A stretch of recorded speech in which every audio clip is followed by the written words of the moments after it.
여러분, 우리 모두는 전도해야 된다는 것을 너무나도 잘 알고 있습니다.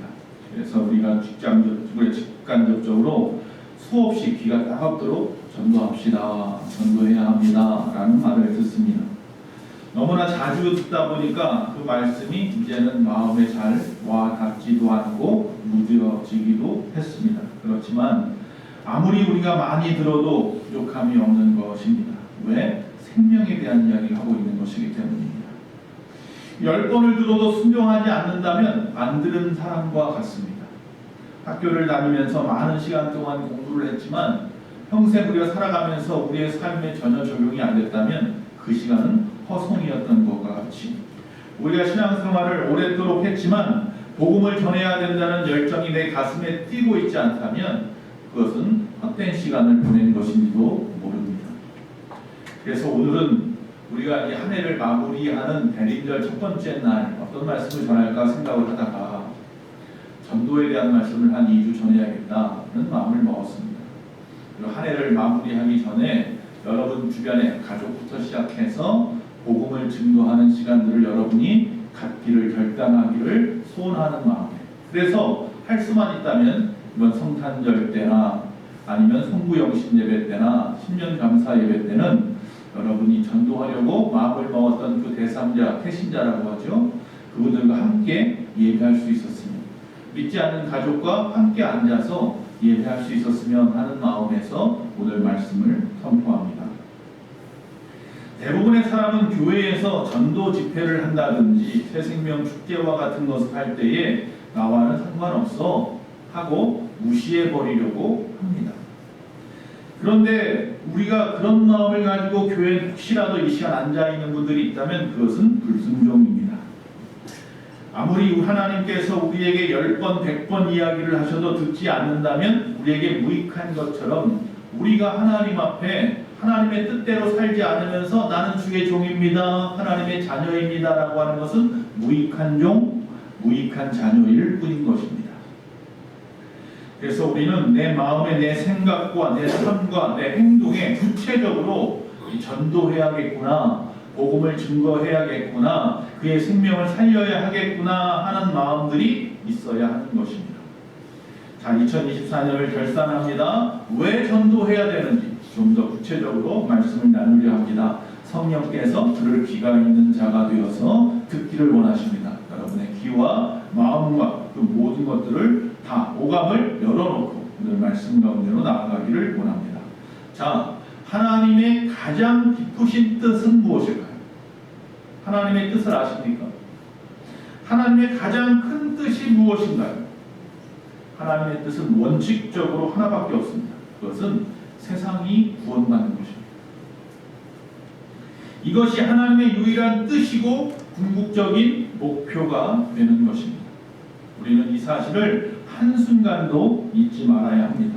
자, 그러면 하나님께서는 어떻게 세상을 구원하실까요?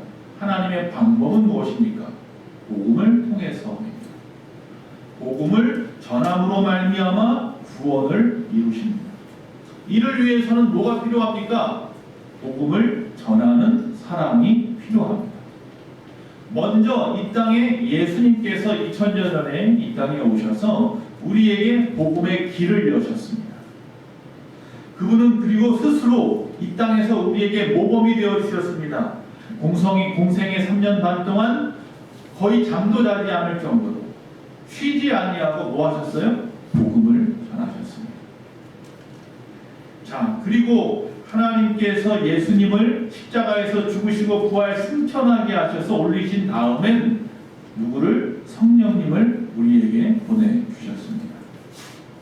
성령님은 교회로 하여금 입을 열어서 이 세상을 향해서 복음을 전하게 하기 위해서 오신 분입니다.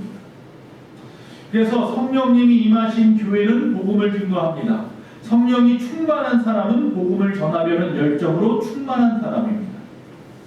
그래서 내가 성령이 충만한지 안 충만한지 외적인 증거가 무엇이 있을까? 방언을 하면 충만한 걸까? 물론 맞습니다. 그러나 그보다도 내 마음에 이 전도에 대한 열정, 복음에 대한 열정, 그 구령이 있는지를 보시면 알게 됩니다. 그 마음이 있다면 여러분은 성령이 충만한 자예요. 그리고 온 세계가 하나님을 영화롭게 하는 그날이 올 때까지 그 복음 전하는 일을 중단하지 말아야 합니다. 이것이 바로 하나님의 뜻입니다. 우리가 자주 하는 말이 있습니다. 어떻게 하면 하나님의 뜻대로 삽니까? 어떻게 하면 하나님을 기쁘시게 할까요? 이런 질문 혹시 들어보셨거나 해보셨습니까? 그러나 사실 그 말은요, 굉장히 사치스러운 말입니다. 다 알면서도 모른 척하는 자기 기만입니다. 하나님의 뜻을 모르는 기독교인은 없습니다. 하나님을 기쁘시게 하는 방법을 모르는 사람은 없습니다. 괜히 모르는 척하는 겁니다. 지금까지 하나님의 뜻을 알려고도 하지 않았고 모른 척했고 하나님을 기쁘시게 하려고도 하지 않았으면서 자기 기만적으로 이야기하는 것뿐입니다. 여러분, 정말로 부모님을 기쁘시게 하기 원한다면 그분이 원하시는 대로 하면 됩니다. 그분이 무엇을 원하는지 알고 그 뜻대로 순종하는 것이 바로 부모에게 잘 효도하는 방법인 것입니다. 나의 삶 전부를 통해서 예수 그리스도가 이 땅에 증거되는 것, 그것이 바로 하나님을 기쁘시게 하는 것입니다. 반복되는 일상 속에서 먼저 그의 나라와 그의 의를 구하는데 나의 삶의 초점을 맞추어가면서 살아가는 것, 그것이 바로 하나님의 뜻대로 살아가는 것입니다. 모를 리가 없습니다. 문제는 뭐예요? 순종을 안 하는 것뿐입니다. 귀를 닫아버렸습니다. 마음의 문을 닫아버렸습니다. 나와는 상관이 없는 것처럼 살아가려고 합니다. 전도는 그러나 우리가 선택할 수 있는 선택 과제가 아닙니다. 해도 되고 안 해도 되는 것이 아니라 바로 필수 과제입니다. 왜? 내가 전도받아서 내가 예수를 믿을 수 있는 환경 속에 태어나서 그래서 내가 저 천국의 문을 열 수 있는, 즉 구원받은 자이기 때문입니다. 나도 구원받았는데 남을 구원받는 것을 싫어한다면 그건 말이 안 되는 것입니다. 하나님이 원치 않는 일입니다. 자, 꼭 순종하는 마음으로 전도해야 됩니다. 전도는 그래서 여러 가지 과목 중에서 필수 과목입니다. 자, 우리는 바울의 심정을 항상 알고 있습니다. 그 바울의 심정을 항상 품고 살아야 합니다. 고린도전서 9장 16절에서 그런데 바울은요, 자기의 심정을 아주 솔직하게 고백합니다. 뭐라고 고백했느냐 하면 다 같이 한번 읽어봅니다. 내가 복음을 전할지라도 자랑할 것이 없음은 내가 부득불 할렐루야. 할렐루야. 자, 여기서 사도 바울이 뭐라고 말을 하냐면 부득불 복음을 전하는 때도 있더라 라고 말하는 거예요. 내가 나 복음 잘 전해, 나 복음의 사람이야 라고 전하고 사람들 앞에 떠들어대고 자랑할 수 없는 이유는 스스로 알아요. 뭐예요? 나도 때때로 부득불할 때가 있어요. 복음 전하는 때. 이 부득불이란 말은 뭐예요? 하기 싫은데 억지로 하는 거예요. 그래서 나는 하나님 앞에 감히 자랑할 수 없어. 바울도 그렇게 이야기합니다.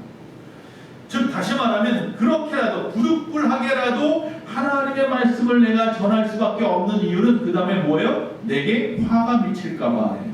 화가 미칠까 봐. 즉 내가 이렇게라도 억지로라도 복음을 전하지 않으면 내가 어떻게 구원을 받았는데 내가 예수 믿는 사람들을 얼마나 쫓아다니면서 괴롭히고 그들을 갖다가 못 살게 하고 옥에 가두고 그들을 죽이기까지 했는데 그런 내가 이제는 구원을 받아서 하나님의 자녀가 되었는데 힘들어도 어려워도 핍박이 있어도 나는 뭐예요? 부득불 이 일을 할 수밖에 없어서 하는 거야. 그러니 누구 앞에서도 자랑할 것은 못돼. 오히려 내가 이 일을 안 하면 뭐예요? 내게 화가 미칠까 무서워서라도 나는 복음을 전할 수밖에 없어. 바울의 심정을 여러분이 가지셔야 합니다. 남 이야기가 아닙니다. 바로 우리 이야기인 거죠.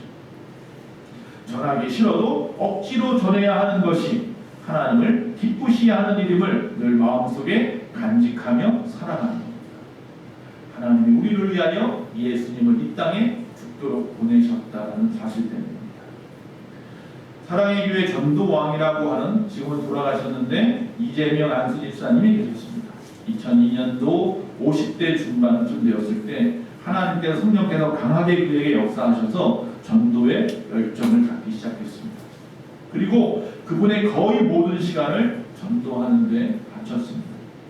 그래서 교회 안에 성도들 중에서 남편 전도가 잘 안 되거나 친구 전도가 어려운 사람들이 있으면 그분에게 찾아와서 전도를 부탁하곤 했습니다. 그러면 이 집사님은 다 열일 제쳐놓고 찾아가서 같이 복음을 전했습니다. 그분이 이야기합니다. 제가 지금까지 수많은 사람에게 복음을 전했는데 약 80% 정도가 회심을 한 것 같습니다. 과거에 무서운 그 살인범 지존파 사람들도 찾아가서 구원하는 데 앞장섰던 사람이 바로 이재명 안수 집사입니다. 그로 인해서 소문이 많이 났고 책도 많이 쓰셨죠. 뿐만 아니라 중국까지 가서 당당하게 목숨 걸고 중국 집회도 열었던 분입니다. 그런데 그토록 열심을 뺐던 그분에게도 병이 찾아왔습니다. 폐암이 찾아왔어요.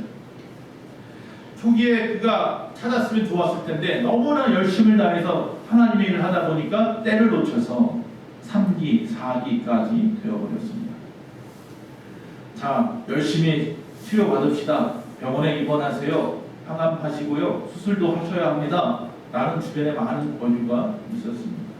그래서 시간 날 때마다 병원은 다녔지만 입원하지는 않았습니다. 그런데 그런 가운데에서 그가 기도하고 있는데 어느 분이 집사님, 우리 남편이 병원에 입원했는데요. 전도 좀 해주세요. 내 힘으로는 도무지 전도가 안 돼요. 그러면 두말하지 않고 찾아가서 그 병원을 찾아가서 복음을 증거했다고 합니다. 자, 더 많은 사람들이 오히려 찾아왔어요. 왜? 저분이 혹이라도 하나님 앞에 가면 도움 못 받을까봐, 전도를 못 할까봐 더 많은 사람이 찾아온대요. 그럼 또 그분들하고 같이 가서 또 복음을 전하는 거예요. 오카는 목사님을 만났습니다. 다른 목사님을 만나서 목사님, 어제는 어떤 병원을 찾아갔었어요. 그래서 그 병원에 폐렴으로 누워있는 분을 위해서 기도했어요. 그저 오카는 목사님이 묻습니다. 아니, 당신은 폐암인데, 폐암 3기, 4기 하는데 내가 평생 동안에 폐암 3기, 4기 환자가 병원에 가서 전도한다는 이야기는 들어본 적이 없습니다. 라고 하면서 기쁘게 웃으시더랍니다. 그분은 그런 마음을 가지고 있어요. 복음을 전하는 일, 그 복음을 전하는 일 자체보다도 그 일로 인해서 하나님이 기뻐하시는 것을 생각하면 나는 복음을 전하지 않을 수가 없어요. 그리고 쓰러질 때까지 전도를 하셨다고 합니다. 자, 본문에 보면 우리가 왜 전도해야 하는지, 그리고 전도를 위해 하나님께서 우리에게 주신 세 가지에 대한 말씀이 있습니다.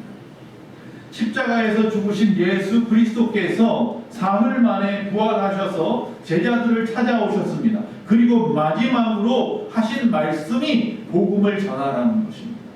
땅끝까지 이르러 내 증인이 되라 합니다. 온천한 만민에게 복음을 전하라는 것입니다. 그리고 나서 하늘로 승천하셨습니다. 이 말씀을 보면 이 말씀은 결국 제자뿐 아니라 우리 모두에게 이 세상에 복음을 전하도록 중요한 세 가지를 주셨음을 발견하게 됩니다. 그것은 뭐냐면 첫 번째, 오늘 그래서 복음입니다. 영상을 하나 볼 텐데요. 초대교회 그리스도인들이 말하는 그 복음이 어떤 의미가 있는지 한번 생각해 봅니다. 이 사람은 누구일까요? 평화의 왕, 신의 아들, 주님, 큐리오스. 바로 아우구스투스입니다.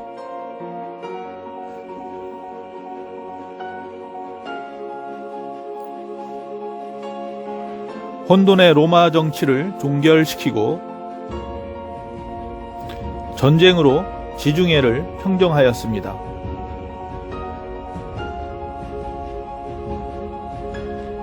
평화의 로마, 팍스 로마나 시대를 열어 평화의 왕이라는 칭호를 받았습니다.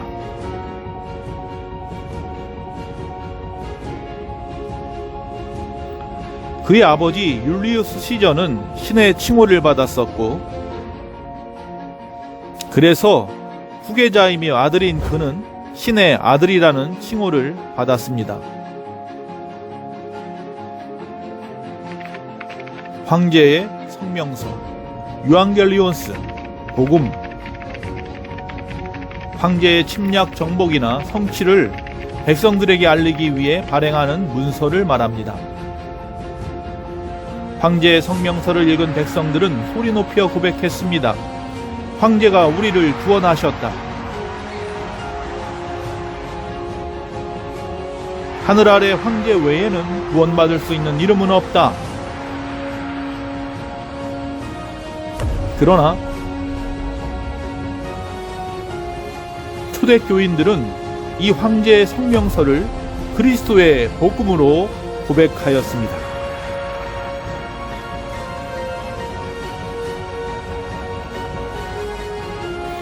그들에게 황제는 아우구스투스가 아니었습니다.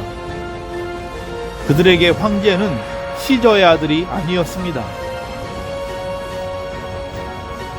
그들에게 황제는 구세주, 바로 예수 그리스도이십니다.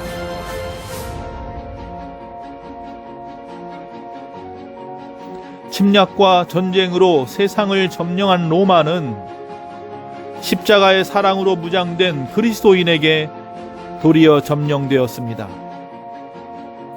초대교인들의 고백이 있습니다. 평화의 왕, 하나님의 아들, 주님. 지금도 우리의 입술로 고백되고 있습니다. 복음이라는 뜻은 그런 뜻입니다. 그 당시 황제가 성명서를 냅니다. 우리 황제가 이번에 가서 여기서 승리하고 왔어. 그걸 그 많은 사람들 앞에 드러내고 외칩니다. 그럼 많은 사람들이 와, 황제가 또 승리했단다. 우리를 구원하셨어. 우리를 구원하실 분은 황제분이밖에 없어. 이러는 거죠. 그럼 그 사이사이에 예수 믿는 사람들은 아니잖아요. 그래서 그들은 뭐예요? 그 황제의 성명서, 복음이라고 하는 복된 소식에 하는 이걸 갖다가 예수 그리스도로 바꾸죠. 그래서 황제가 구원하셨어. 그럴 때 뭐예요? 퀴리어스 주님께서 우리를 구원하셨어. 복음은 그런 겁니다. 복음은 그래서 기쁜 소식을 말합니다. 오늘 말씀의 46절 47절입니다. 또 이르시되 이같이 그리스도가 고난을 받고 제3일에 죽은 자 가운데서 살아날 것과 또 그의 이름으로 죄사함을 얻게 하는 회개가 예루살렘으로부터 시작하여 모든 족속에게 전파될 것이 기록되었으니. 할렐루야. 이게 복음입니다. 예수님이 나 같은 죄인을 위해 십자가에 죽으셨다라는 것이 복음입니다. 십자가에 죽으신 예수님께서 사흘 만에 부활하시어서 죄와 사망을 이기고 우리를 구원하신 구원자가 되어주셨다라고 하는 것이 기쁜 소식입니다. 이제 죽으시고 부활하신 예수 그리스도를 믿기만 하면 우리의 모든 죄가 완전히 사함을 받고 용서받을 수 있는 길이 열렸다. 이게 바로 복된 소식인 겁니다. 즉 문제는 이제 이 모든 복된 소식인 거 알았는데, 이 기쁨이 무엇인지 알았는데, 이 기쁨을 기쁨으로 복된 것을 복된 소식으로 받아들이려 세상은 하지 않는다는 겁니다. 아무리 우리가 떠들어대도 그들은 그게 복된 건지 몰라요. 기쁜 건지 몰라요. 예수님이 당신을 위해서 십자가에 죽으셨고 사흘 만에 부활하셔서 당신의 그 죽으심으로 우리의 죄를 용서하심으로 우리가 구원을 받았다라고 하는 이 사건이 그들이 뭐 그래서 어떻다는 건데, 그게 뭐 나하고 무슨 상관이 있어? 그도 그럴 것이 죄 용서함을 받았다고 하는 성도들의 얼굴 표정이나 세상에 뛰들어 살아가는 세상 사람들의 얼굴 표정이나 별반 다르지 않습니다. 세상을 사는 데 있어서 죄사함을 받았다라고 하는 사실이 당장 그들의 그 찌든 삶에, 지친 삶에 무슨 도움이 되고 효과가 있는지 그들은 알 수 없기 때문입니다. 그러므로 세상 사람들은 이것이 기쁜 소식이라는 것을 알려고도 하지 않는 것입니다. 오히려 십자가, 부활, 죄사함, 기쁜 소식, 현대인들은 오히려 뭐라고 말해? 어리석은 소리라고 생각할 것입니다. 바울이 그래서 이야기합니다. 십자가의 도가 멸망하는 자들에게는 미련하게 들릴 것이다. 세상 사람들에게는 십자가의 말씀 가르침이 즉 멸망하는 자들에게는 어리석게 들리겠지요. 그러나 그 어리석게 들리는 그 사건 때문에 구원함을 받을 수 있다는 것이 우리에게 은혜입니다.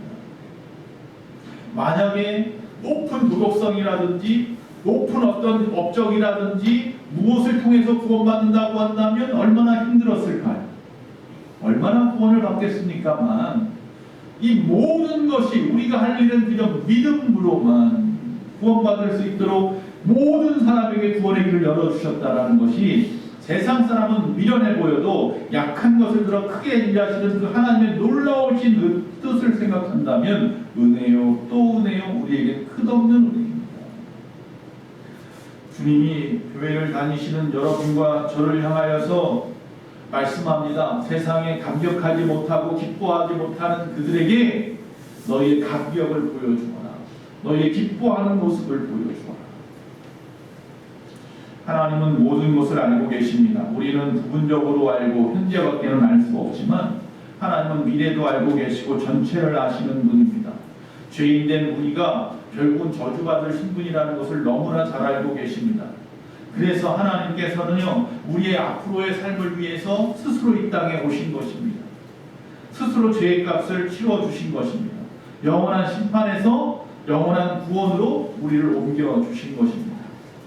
얼마나 죄의 값이 우리 가운데 커서 얼마나 큰 심판을 받아야 할지 주님은 너무나 잘 알고 계셨기 때문입니다. 이대로 두었다가는 단 한 명도 구원받지 못해. 전부 다 지옥 가게 생겼어. 그래서 우리를 위하여 당신이 친히 인간의 몸을 얻고 2000년 전에 이 땅에 오신 겁니다. 예수님이 세상에 탄생하실 때 2000년 전에 천사들이 아주 유명한 노래를 부릅니다. 누가복음 2장 10절입니다. 보라, 내가 온 땅에게 미칠 큰 기쁨의 좋은 소식을 너희에게 전합니다. 가브리엘 천사가 외치는 겁니다. 보라, 내가 온 백성에게 미칠 지금까지 한 번도 들어본 적 없는 큰 기쁨의 좋은 소식을 전하겠다. 얼마나 강도가 높은 기쁨이냐면 여기 뭐라고 그래요? 큰, 또 뭐라고요? 기쁨의 또 좋은 소식, 이렇게 말하고 있어요. 강조하고 있는 거죠. 이건 뭐예요? 하나님 보시기에 그렇다는 거예요. 하나님 보시기에 예수 그리스도가 우리를 위해서 십자가에 죽고 부활하시고 우리가 그분 때문에 죄사함을 받는다는 것은 하나님이 볼 때는요 엄청나게 좋은 소식을 우리에게 선물로 주신 거예요. 하나님 볼 때는 엄청나게 큰 기쁨이 돼. 야, 이걸 갖다가 저들에게 펼쳐놓으면 이 방법을 새 계명을 그들에게 보여주면 예수님을 십자가에서 죽게끔 내놓는 이 희생의 사랑을 보여주면 그들이 얼마나 기뻐할까. 얼마나 기뻐서 하나님을 찬양할까. 그런 큰 기쁨의 좋은 소식이라고 생각하고 우리에게 던져주셨는데 그걸 낼름 받아서 아멘하고 받아서 나는 구원받았다 그러면서 세상에는 전할 수도 생각을 안 해. 나조차 이게 기쁜 건지 안 기쁜 건지 한참 옛날 전 일이요. 다 잊어버렸어. 무뎌버렸어. 아내가 교회에 다니시는 어느 교수님에 대한 이야기입니다. 이분이 교수 정도 되다 보니 배운 것도 많고 사회적으로도 존경받는 위치에 있었습니다. 나름대로 자존감도 높은 분입니다. 그리고 그분은 세상에서 자기가 제일 잘난 사람이고 마음만 먹으면 무엇이든지 할 수 있다는 자신감에 쌓여있던 그런 분이었습니다. 아내는 예수를 믿는데 아무리 믿자고 해도 이 남편 교수님은 호빵이 느끼지 않았습니다.